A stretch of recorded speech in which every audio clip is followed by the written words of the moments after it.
ব্রাহ্মণবাড়িয়ার বিরামপুরে আধিপত্য বিস্তার নিয়ে দুপক্ষের সংঘর্ষে একজন নিহত হয়েছে। এ নিয়ে বিস্তারিত জানবো।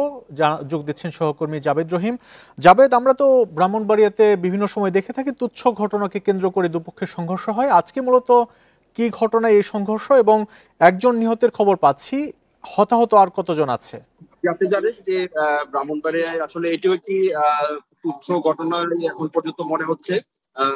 এখানে এটি ব্রাহ্মণবাড়িয়া সদর উপজেলার সাদেকপুর ইউনিয়নের বিরামপুর গ্রাম।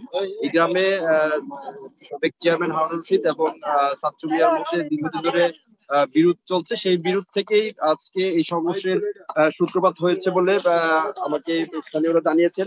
এটি ছাড়াও যে আরেকটি কারণ আছে যে এখানে 6 ভাই একটি পরিবারের, তাদের মধ্যে 2 ভাই এবং 4 ভাইয়ের মধ্যে বিরোধ রয়েছে। সেই বিরোধকে কেন্দ্র করে তাদের মা মারা যাওয়ার পর দাফনে এক ভাইকে অংশগ্রহণের সুযোগ না দেওয়া নিয়েও এই ঘটনার সর্বশেষ যে কারণ, সেই কারণ থেকেই এই যে আজকের এই সংঘর্ষের ঘটনা ঘটলো। এবং সকাল থেকে এখানে এই ব্রাহ্মণবাড়িয়া নবীনগর সড়ক যেটি আছে সেই সড়কে আপনার দুপক্ষ সংঘর্ষ লিপ্ত হয়। পরে এই সংঘর্ষটি গ্রামের মধ্যে আপনার ভেতরে ছড়িয়ে পড়ে এবং বাড়ি ঘরে আগুন দেওয়া হয়, এবং খবর পেয়ে পুলিশ এবং সেনা সদস্যরা এখানে এসে পরিস্থিতি নিয়ন্ত্রণে আনে। এখন পরিস্থিতি শান্ত হয়েছে।